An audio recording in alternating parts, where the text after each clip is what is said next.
This experiment aims to investigate the effects of chunking on short-term memory performance. A chunk is a unit of information that corresponds to some familiar pattern. A serial recall task is used to investigate this in a sample of undergraduate students in a within-subject design. Hi, welcome back everyone. We're going to run through several cognitive experiments that you could try at home if you want, memory experiments. So we're going to try to replicate that right here and now. I have a student who's agreed to participate, and I'm going to give her a task very much like the one done in the experiment just described. Are you ready? You can do this at home as well. Try reading these letters and then recall them.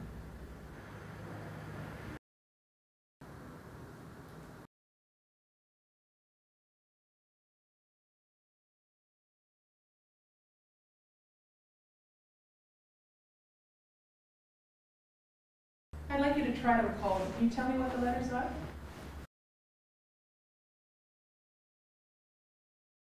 You can write them, or you can just tell me as well.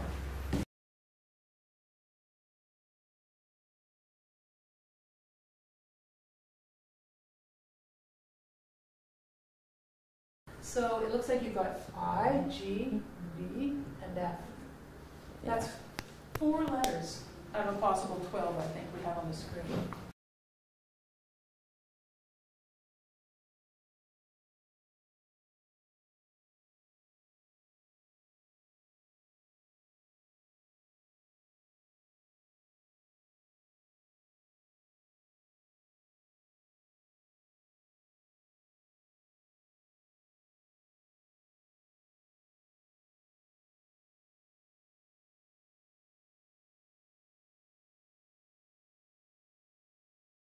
Here's the same exercise. I'd like you to read these letters and try to recall them.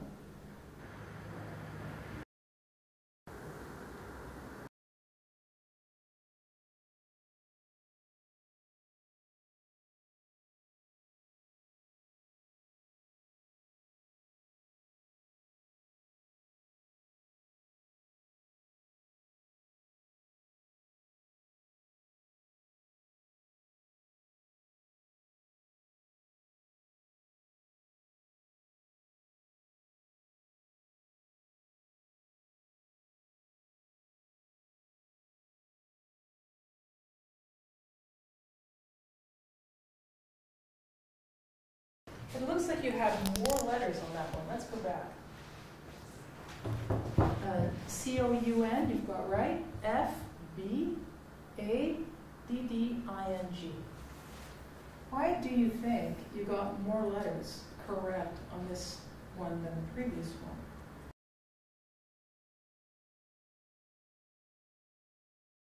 She was able to recall a word, whereas previously there was no obvious word. All right, we're going to try another condition, same exercise. This time, Agathe has volunteered to help us. Agathe, are you ready? I am. Try to recall as many as possible.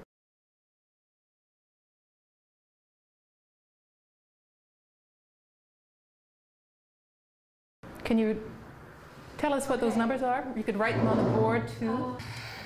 Okay, I remember 0, 6, 2, 8, and 3. Let's try the next condition then.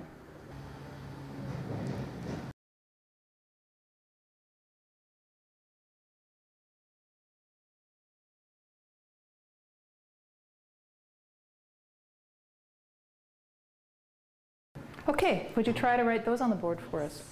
06, 28, 34, 96, 94. Okay, let's look back. You seem to have an easier time remembering those numbers. Why do you think that is? Well, it's like a phone number. Okay, so you chunk it as a single unit of information. Okay, we have another volunteer, Laurence, who's going to read some words for us. Are you ready? I'm going to give you a list of words. I want you to read them and try to recall them. Here they are.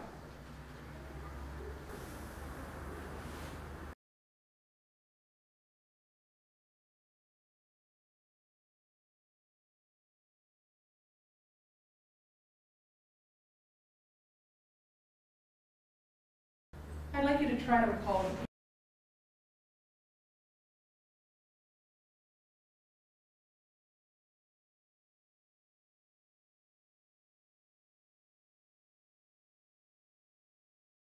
So Laurence, take a look at what you wrote and what's there. Themselves about more interaction, individuals, group. So not quite everything. Okay. We're going to try a second condition now. Try to read these words and recall as many as possible.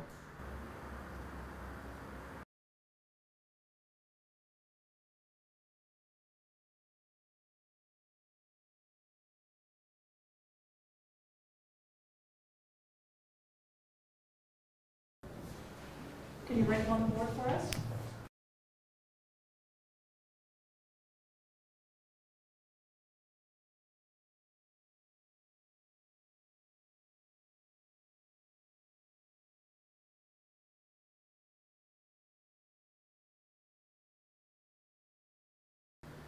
Look at how many words Laurence got right in this condition.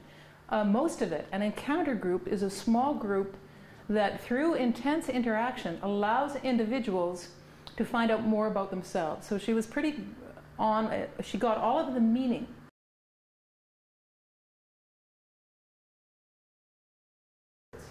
So because this sentence made sense, she could process it at a deeper level. She could encode the sense, and that just shows that this is how we operate cognitively.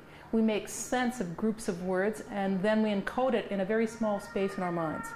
When we have a nonsense sentence, the earlier one we looked at, you can see that that it doesn't make any sense at all. In fact, it's the sentence written backwards.